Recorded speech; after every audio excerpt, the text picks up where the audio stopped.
Hay leyendas que se cuentan al calor de una fogata, y luego están los relatos que solo deben murmurarse, si acaso, cuando el motor está apagado y las luces de la cabina están muertas.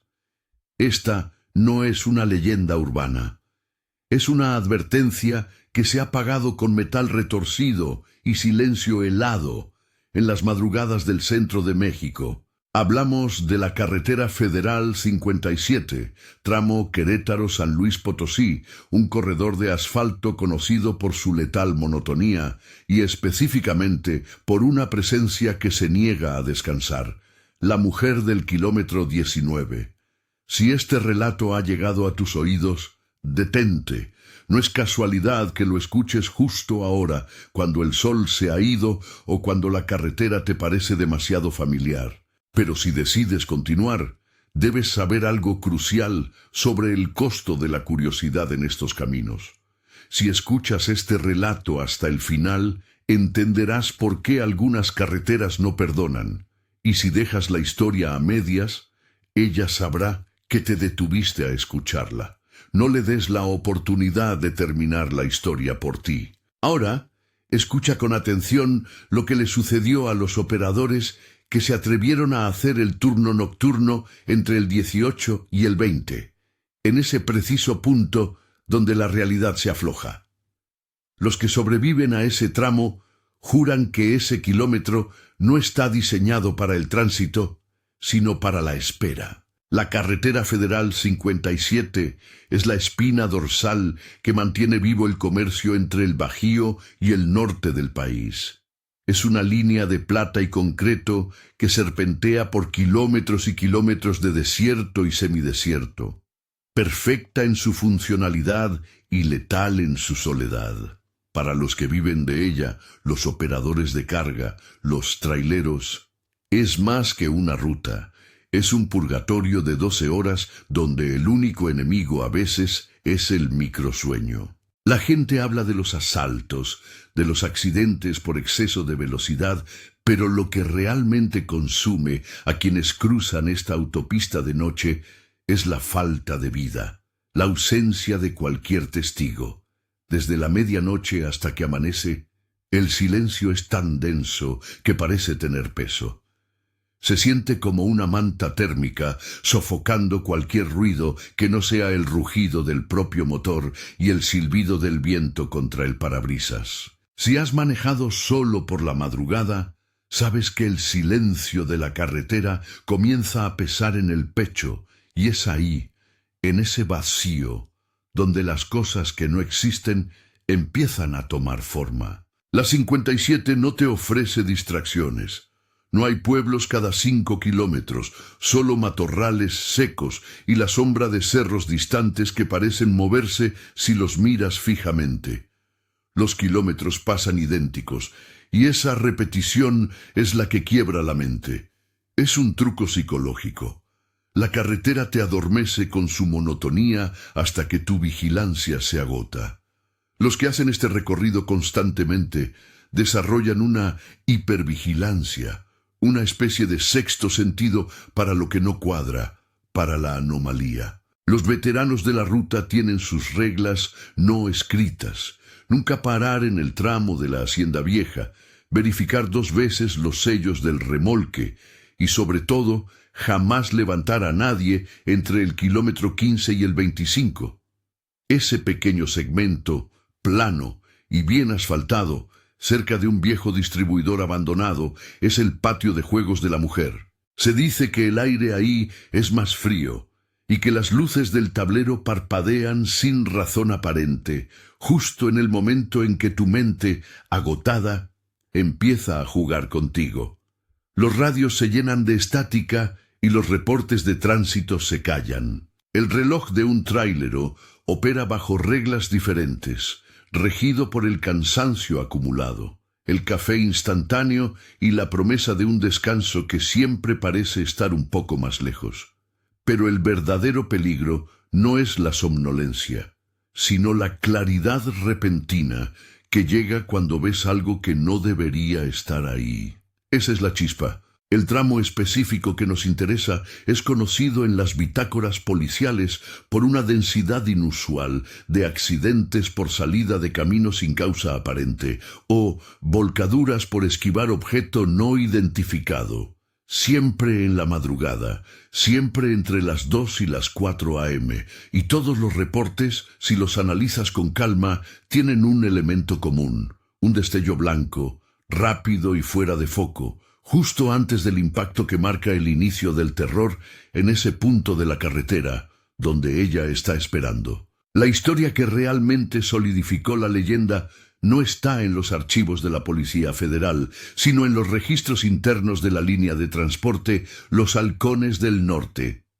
El protagonista fue Ricardo Mendoza, un operador con más de 20 años de experiencia, un hombre que no creía en fantasmas, solo en la fatiga y los fallos mecánicos. Era la madrugada del 12 de julio. Ricardo venía de Querétaro con un cargamento crítico de autopartes. El motor, un diésel de 16 litros, marcaba las 3:15 a.m. cuando cruzó el puente elevado del kilómetro 18. El frío no era normal. Era un frío metálico que atravesaba el cristal y el hule de la cabina. De pronto, el radio que había estado silbando noticias irrelevantes se llenó de un zumbido agudo, como si alguien hubiera puesto un micrófono sobre un nido de avispas. Ricardo bajó el volumen, molesto, y entonces la vio. Justo a la salida de una curva larga y suave, donde la carretera se hace perfectamente recta por casi 1 kilómetro, había una figura. Estaba inmóvil, parada exactamente en la línea divisoria del carril. Una mujer. Vestía algo blanco y largo que a esa distancia y bajo la luz artificial de los faros parecía casi luminoso, pero opaco. Ella no estaba pidiendo ayuda, simplemente estaba ahí, desafiando a las 80,000 libras de inercia que se dirigían hacia ella. El instinto profesional de Ricardo tomó el control. Frenó, no violentamente, pero sí con urgencia, haciendo que el remolque se quejara con un chirrido de metal. La cabina se detuvo a escasos metros de la figura. El corazón de Ricardo latía con la violencia de un pistón suelto. Encendió las luces altas, esperando ver a una víctima de accidente, quizás una mujer en estado de shock. Pero cuando el haz de luz cayó sobre ella, no había rostro. O más bien, el rostro era una mancha borrosa, como si la tela de la realidad se hubiera deshilachado justo donde deberían estar los ojos y la boca. El vestido, que parecía elegante y antiguo, estaba rasgado en la parte inferior, cubierto de polvo fino y rojo. En ese momento de inmovilidad, Ricardo no sintió pena o compasión. Sintió una rabia helada, el tipo de terror visceral que te dice que has violado una regla fundamental de la existencia. Ella no era humana. Ella era parte del asfalto. Hay una regla que solo conocen quienes han tenido encuentros de esta índole en el asfalto. Los operadores que se atreven a contar estos incidentes, al llegar a este punto exacto del relato, donde la figura aparece en la luz, suelen escribir o susurrar la palabra nocturna. Dicen que es un código para reconocer la presencia y sellar el relato, impidiendo que la energía residual de la aparición te siga a casa. Es un ritual simple, una ofrenda de reconocimiento a la sombra para que te deje en paz. Ricardo, sin saber el código, rompió la regla al bajarse de la cabina. Él no estaba pensando con claridad, solo reaccionando al pánico. Cuando abrió la puerta, la presión de aire comprimido rompió el silencio como un disparo. Al bajar, el aire se sintió pesado, como respirar bajo el agua. Pero cuando miró hacia donde había estado la silueta, no había nada. La carretera estaba limpia, ni una huella, ni un rastro, ni una sola señal de que algo vivo o muerto hubiera estado ahí un segundo antes. Y ahí es donde el terror se hizo puramente mental. Si ella no estaba en la carretera, entonces, ¿dónde estaba?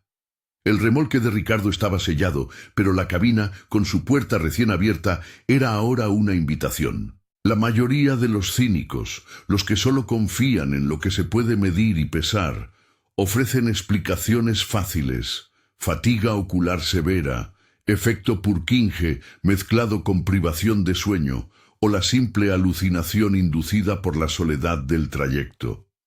Dicen que Ricardo debió haber sufrido un microsueño de 10 segundos y confundió una bolsa de plástico con una figura humana. Esta resistencia a aceptar lo inexplicable es la primera línea de defensa del mundo cuerdo, y es precisamente lo que la mujer del kilómetro 19 parece explotar. Ella juega con la lógica del miedo. Si hubiera sido solo un fantasma silencioso, la historia de Ricardo se habría desvanecido como cualquier relato de carretera. Pero no fue así. Lo que sucedió a continuación es lo que separa la leyenda de la amenaza real. Ricardo volvió a subir a su cabina, el pánico transformado en adrenalina pura. Puso el camión en marcha, la máquina tosió y siguió adelante, superando el kilómetro 19. Su prioridad era alejarse, creer que había sido un espejismo.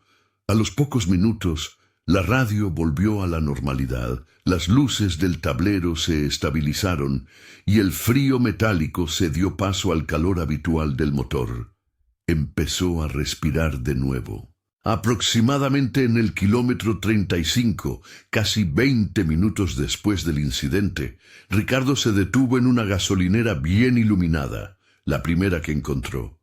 Necesitaba estirar las piernas y, sobre todo, verificar los espejos de nuevo. Al bajar, notó que sus manos temblaban tanto que apenas podía encender un cigarrillo. Mientras revisaba el remolque, el encargado de la gasolinera, un hombre mayor con el rostro curtido por la noche, se acercó, sosteniendo una linterna. ¿Problemas, jefe?, preguntó. Ricardo, aún recuperándose, negó con la cabeza y solo dijo que había visto algo en el camino. El encargado no preguntó qué, lo cual ya era una señal de que sabía de qué hablaban. Solo señaló hacia la parte trasera del camión, hacia la puerta de la cabina. ¿Y esto qué es, operador? Ricardo se volteó.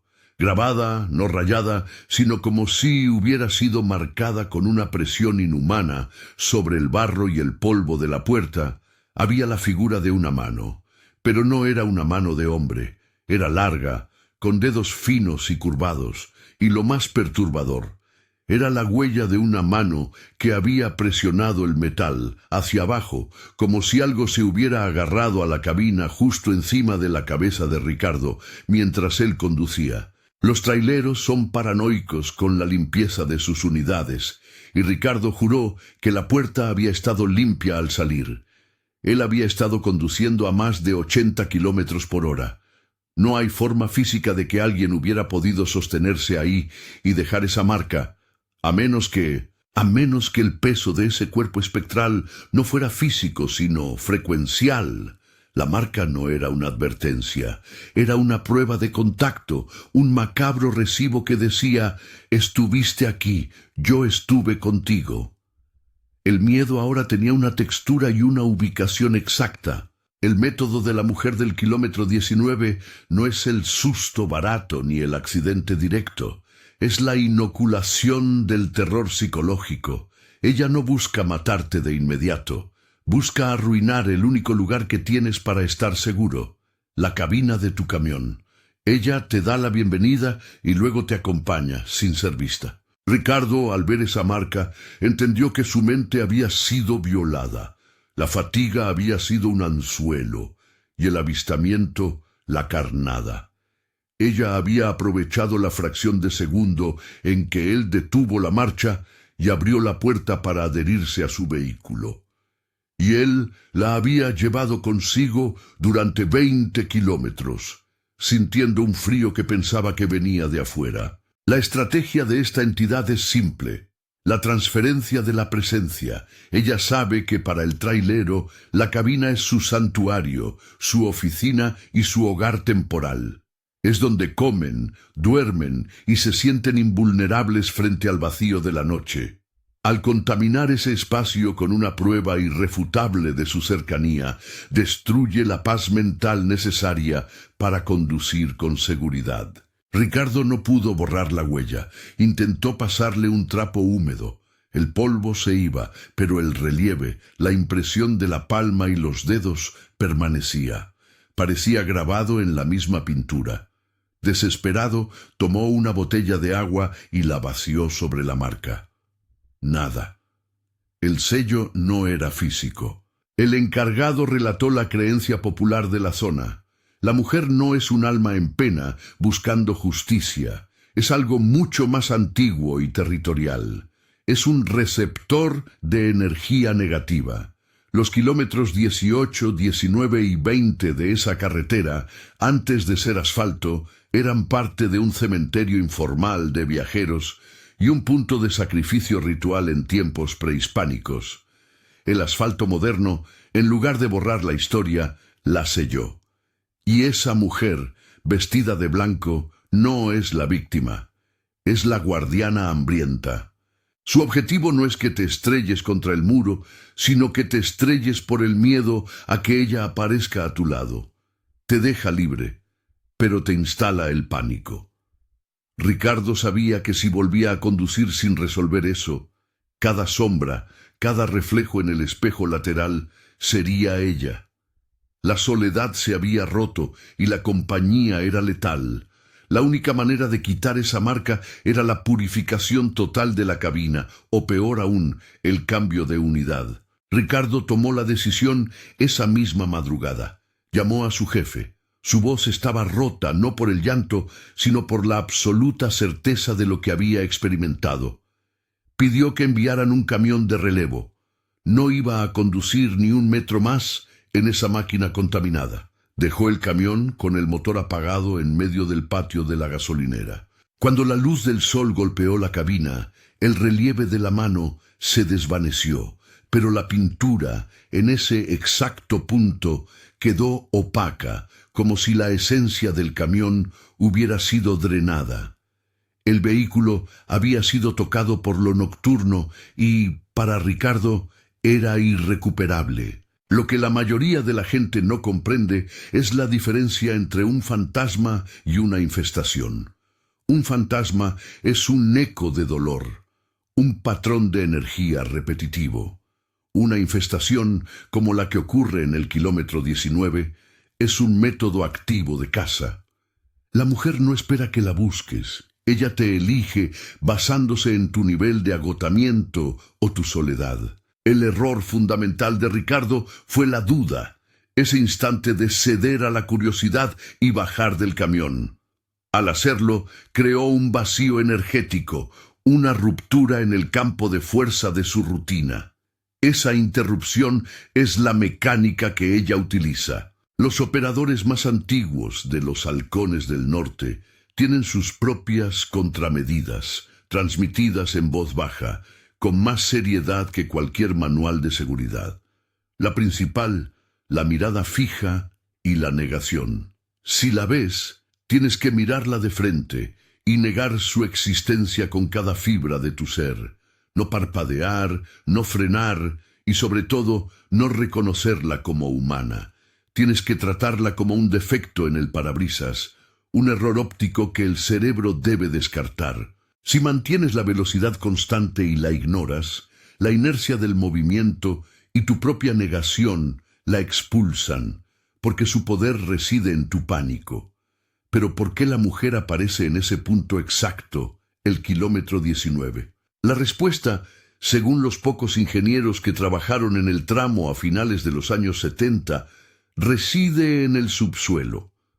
Cuando se construyó esa sección de la 57, se tuvo que desviar un pequeño arroyo subterráneo y dinamitar una formación rocosa especialmente dura.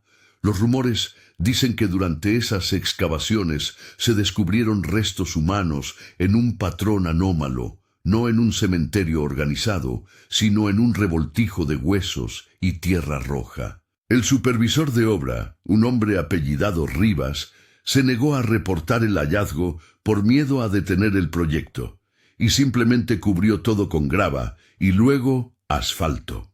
Al parecer, Rivas y su equipo sellaron una puerta, y el kilómetro 19 es la placa de esa tumba. La densa capa de concreto actúa como un conducto para una energía que no puede salir de forma natural. La mujer, por lo tanto, no es el espíritu de una persona atropellada. Es la manifestación de la rabia del subsuelo, la entidad que reclama el peaje por haber profanado un lugar de descanso o poder. Ella no necesita un vehículo para moverse. Ella es el camino. El problema es que esta entidad se ha vuelto más eficiente con el tiempo. Ahora no solo se presenta como una figura estática. Algunos operadores recientes han reportado una nueva fase en el ataque, una sombra que corre a la par del camión, justo fuera del campo de visión del espejo retrovisor, moviéndose a la misma velocidad, sin inmutarse por las leyes de la física. Esto convierte cada viaje solitario en un duelo de voluntades, donde la carretera, de repente, se convierte en un laberinto hostil. La consecuencia de ignorar estas advertencias es directa y brutal, y se manifiesta en el historial de accidentes que, aunque clasificados como fallos humanos, revelan un patrón de comportamiento suicida o pánico incontrolable. Cuando la mujer logra engancharse a una unidad, no te mata, te hace matarte a ti mismo. Los registros muestran que después de un avistamiento confirmado en el kilómetro 19, el operador afectado tiende a sufrir un incidente grave entre las 72 y 96 horas siguientes, casi siempre en otra carretera, lo que hace imposible trazar la conexión. Pero la causa raíz es el estrés residual, la incapacidad de volver a encontrar la paz en el silencio. Imagina esto. Estás de nuevo en la carretera, a cientos de kilómetros del kilómetro 19. El sol brilla, la radio funciona, pero cada vez que ves una silueta blanca en la periferia de tu visión, tu corazón se dispara. Comienzas a dudar de tus reflejos, de tus sentidos. La marca de la mano, aunque invisible a la luz del día, se siente como un peso sobre tu cabeza. El conductor afectado desarrolla lo que en la jerga de los traileros llaman el tic de la sombra, una compulsión nerviosa a revisar constantemente el espejo lateral derecho, incluso cuando no hay nadie. Esa ansiedad es combustible para la entidad. Cuando el miedo está instalado, la mujer ya no necesita manifestarse físicamente. Ella trabaja a través de la fatiga, magnificando cada sonido extraño, distorsionando cada reflejo. Hay un caso documentado, el de Juan Solís, que intentó exorcizar su camión con agua bendita después de un encuentro. No sirvió de nada. 2 días después, mientras circulaba cerca de Matehuala, se reportó que frenó bruscamente en un tramo despejado, alegando que la mujer estaba sentada en el asiento del copiloto mirándolo.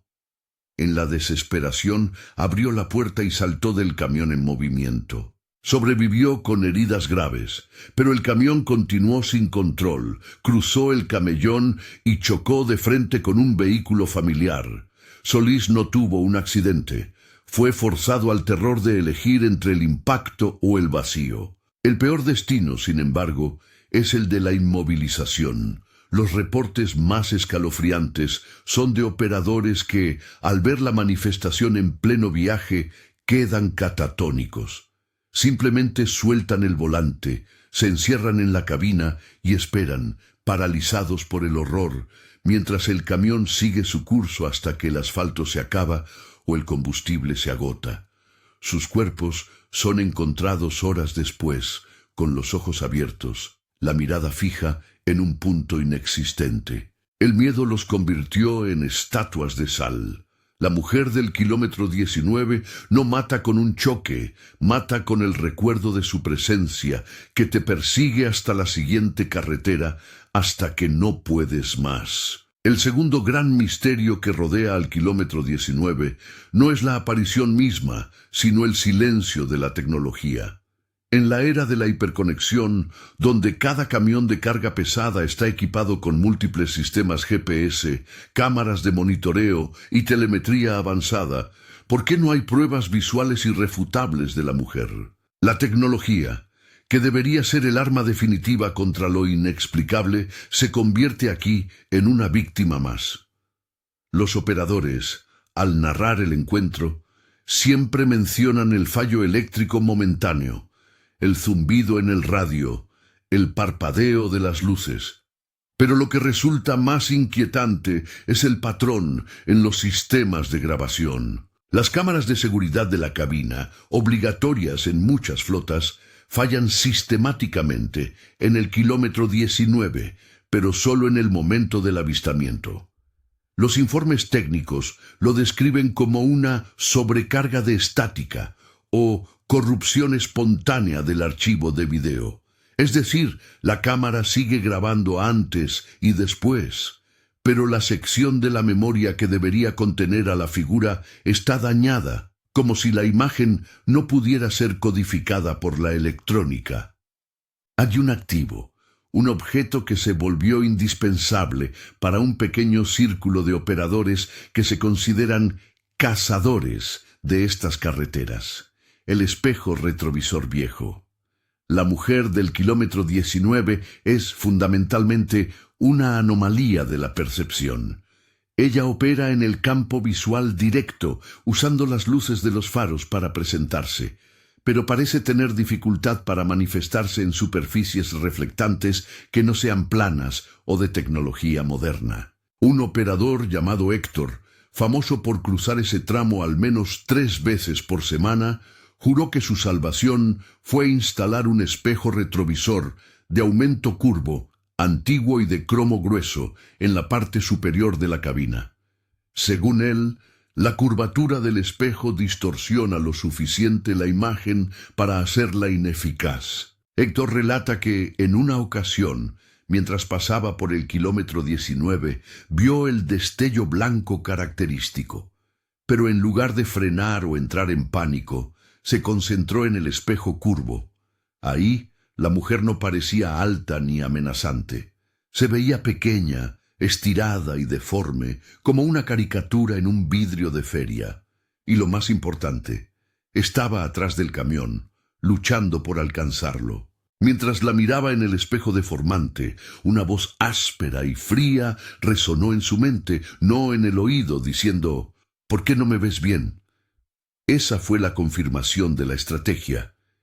Ella quiere ser vista, reconocida en su forma más aterradora y directa. Al verla distorsionada, Héctor le negó su poder de parálisis, mantuvo su velocidad, sus ojos fijos en el espejo curvo, y al llegar al kilómetro 20, la pequeña imagen deforme en el espejo se encogió hasta desaparecer.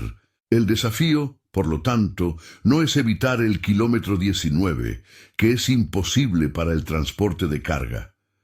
El desafío es equiparse con la herramienta o la mentalidad que pueda desvirtuar su manifestación.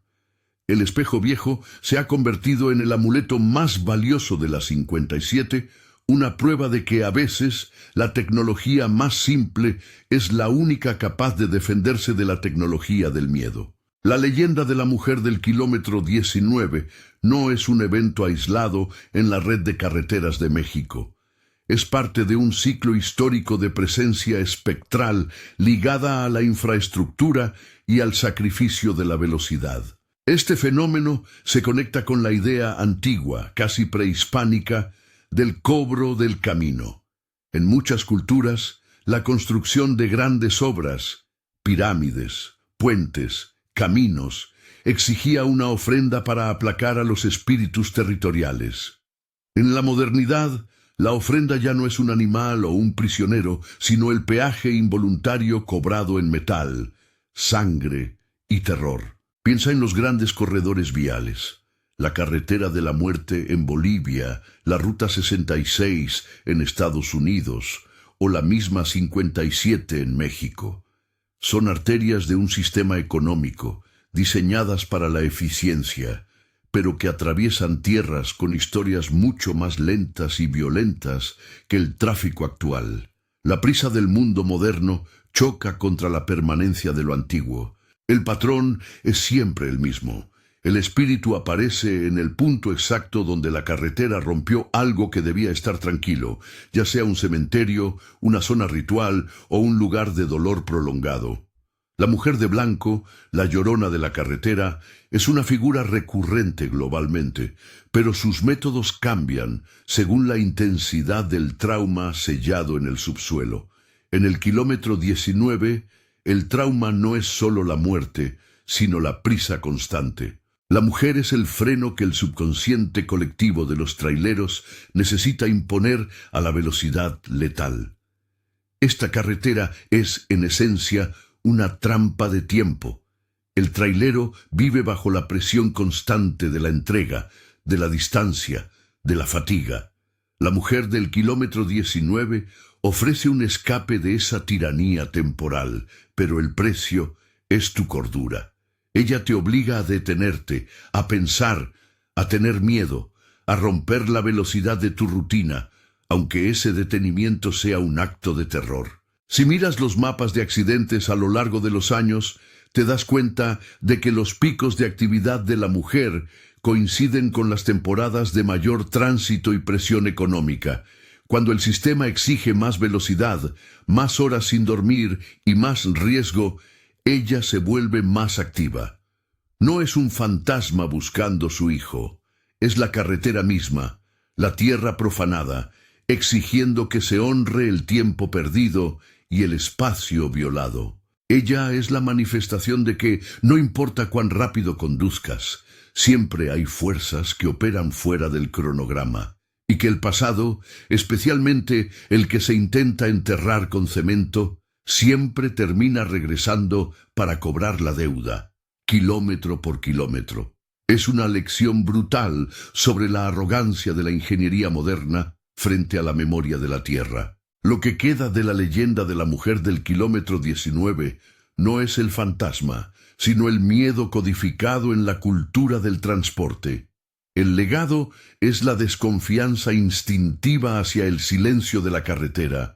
Los traileros de los Halcones del Norte y otras flotas han desarrollado un sistema de defensa basado en el ritual y la superstición, que es la única manera que tienen de ejercer control sobre lo incontrolable.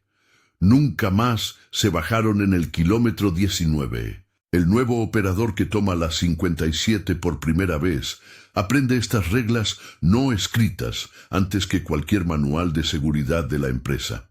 Aprende a llevar sal marina en un pequeño recipiente sellado, a encender una luz roja tenue en la cabina después de medianoche. Dicen que a ella no le gusta el color de la sangre y, sobre todo, aprende a ignorar cualquier figura blanca que no se mueva. Pero el legado más profundo es la conciencia de que las carreteras, aunque parezcan inertes, tienen memoria. Y esa memoria se activa cuando el mundo duerme. El camión de Ricardo, después de que fue abandonado en la gasolinera, fue revisado por mecánicos. Encontraron anomalías eléctricas menores que no justificaban el pánico. Pero nadie quería conducirlo de noche. La cabina fue desmantelada, limpiada a fondo y vendida a una empresa más pequeña en el sur del país. 6 meses después, un operador de esa empresa en Oaxaca reportó un incidente idéntico. Una mano grabada en la puerta. La infestación viajó con la unidad. Esto prueba que la entidad no está ligada solo al kilómetro 19, sino a los vehículos que entran en contacto con ella. Ella es un virus de la percepción que se transporta a través de la fatiga y el pánico del conductor. La única forma de evitar la propagación, según los ancianos de la ruta, es el reconocimiento público del peligro. Al narrar la historia, se exorciza, se sella en el tiempo y se limita su poder al asfalto de la leyenda. Quien la escucha lleva una parte de esa carga, quien la ignora se queda indefenso. Este relato es un faro en la oscuridad, una señal para los que todavía tienen que cruzar el kilómetro 19. La carretera siempre va a estar ahí, fría y recta, y ella, al borde del asfalto, esperando que cedas a la curiosidad o al cansancio. El motor puede rugir con 1000 caballos de fuerza, pero el miedo siempre va a viajar en el asiento del copiloto, silbando una melodía inaudible, listo para agarrarse de la puerta en cuanto le des la oportunidad. La conclusión es simple y desoladora para cualquiera que deba conducir por las grandes autopistas de México de noche. El peligro real no es lo que puedes ver, sino lo que la carretera te obliga a creer. La mujer del kilómetro 19 no es una lección de moral, es la demostración física de que la prisa tiene un costo metafísico. Ella existe donde el cansancio es más profundo y la soledad es total. Para los que han llegado hasta el final de este relato, recuerden la regla de los veteranos. La mejor defensa no es la velocidad ni la fe, sino el respeto absoluto por el camino. No la busquen, no la reconozcan como víctima, y si por mala fortuna su presencia se manifiesta entre los kilómetros 18 y 20, sostengan el volante y sigan adelante sin pestañear. Nunca, bajo ninguna circunstancia, se detengan. Y no permitan que el relato muera aquí. Estas historias, las que realmente pesan, no aparecen para todo el mundo. Quien se atreve a volver para escuchar los próximos relatos, comienza a percibir que en el vasto silencio de la noche ni todo quiere ser olvidado, ni todo debe ser perdonado. Cuidado con lo que ves en el retrovisor la próxima vez que el silencio te pese en el pecho.